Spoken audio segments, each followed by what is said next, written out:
Mr. Chief Justice, Senators, Counsel for the President, and my fellow House managers, I want to begin by thanking you, Chief Justice, for a very long day, for the way you have presided over these proceedings.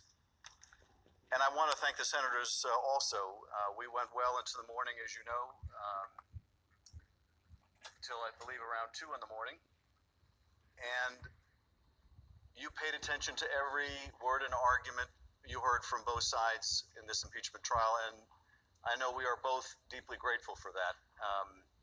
It was an exhausting day for us, certainly, but we have adrenaline going through our veins, and for those that are required to sit and listen, it is a much more difficult task. And of course, we know our positions. You have the added difficulty of having to weigh the facts and the law. So I want to begin today by thanking you for the conduct of the proceedings yesterday and for inviting your patience as we go forward. We have some very long days yet to come.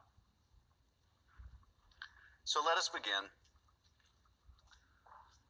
When a man, unprincipled in private life, desperate in his fortune, bold in his temper, possessed of considerable talents, having the advantage of military habits, despotic in his ordinary demeanor, known to have scoffed in private at the principles of liberty, when such a man is seen to mount the hobby horse of popularity, to join in the cry of danger to liberty, to take every opportunity of embarrassing the general government and bringing it under suspicion, to flatter and fall in with all the nonsense of the zealots of the day, it may justly be suspected that his object is to throw things into confusion, that he might ride the storm and direct the whirlwind.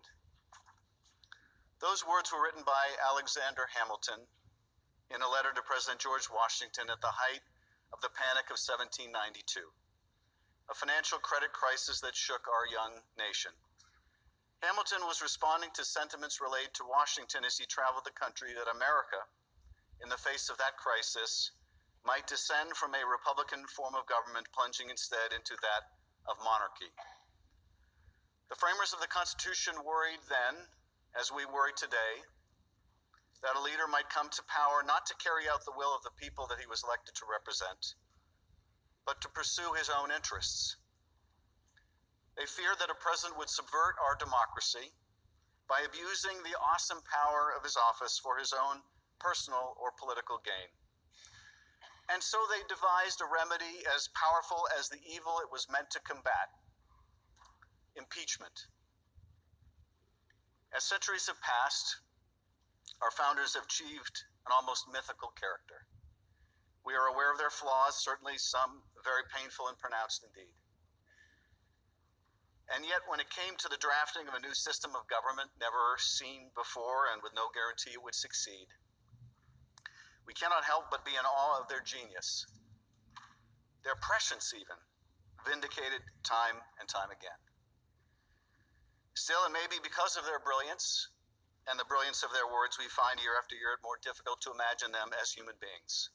This is no less true of Alexander Hamilton, notwithstanding his recent return to celebrity. But they were human beings.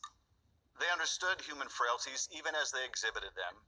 They could appreciate just as we can how power can corrupt, and even as we struggle to understand how the framers might have responded to presidential misconduct of the kind and character that we are here to try, we should not imagine for one moment that they lacked basic common sense or refused to apply it ourselves. They knew what it was like to live under a despot, and they risked their lives to be free of it.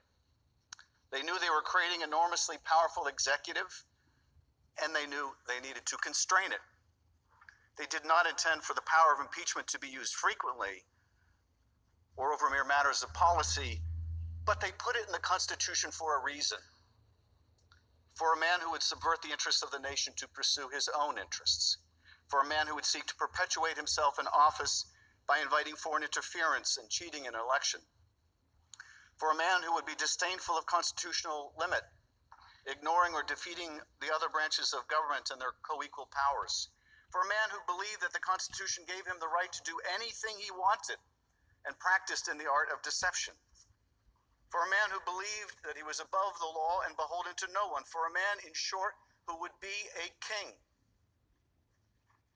The chosen one. We are here today in this hallowed chamber,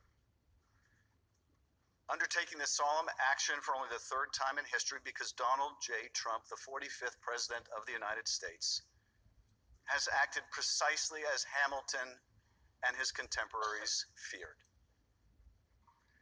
President Trump solicited foreign interference in our democratic elections, abusing the power of his office to seek help from abroad to improve his re-election prospects at home.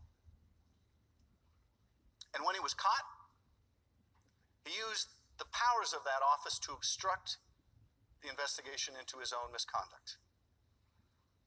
To implement this corrupt scheme, President Trump pressured the president of Ukraine to publicly announce investigations into two discredited allegations that would benefit President Trump's 2020 presidential campaign.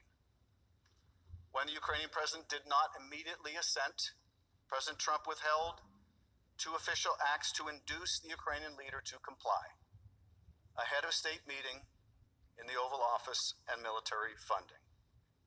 Both were of great consequence to Ukraine and to our national interest and security, but one looms largest. President Trump withheld hundreds of millions of dollars in military aid to a strategic partner at war with Russia to secure foreign help with his re-election. In other words, to cheat. In this way, the president used official state powers available only to him and unavailable to any political opponent to advantage himself in a democratic election. His scheme was undertaken for a simple but corrupt reason: to help him win re-election in 2020. But the effect of his scheme was to undermine our free and fair elections and to put our national security at risk. It was not even necessary that Ukraine undertake the political investigations the president was seeking. They merely had to announce them. This is significant, for President Trump had no interest in fighting corruption, as he would claim after he was caught. Rather, his interest was in furthering corruption by the announcement of investigations that were completely without merit. The first sham investigation that President Trump desired was into former Vice President Joe Biden, who had sought the removal of a corrupt Ukrainian prosecutor during the previous U.S. administration. The Vice President acted in accordance with U.S. official policy at the time and was supported unanimously by our European allies and key global financial institutions such as the International Monetary Fund that shared the concern over corruption.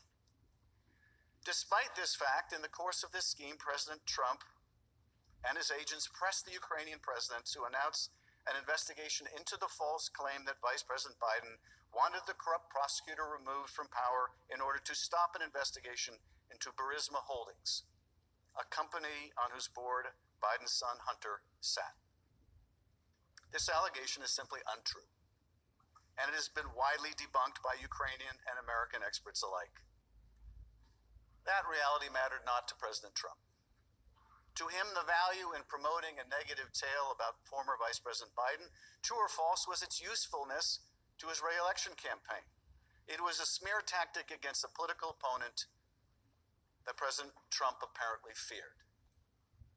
Remarkably, but predictably, Russia too has sought to support this effort to smear Mr. Biden, reportedly hacking into the Ukrainian energy company at the center of the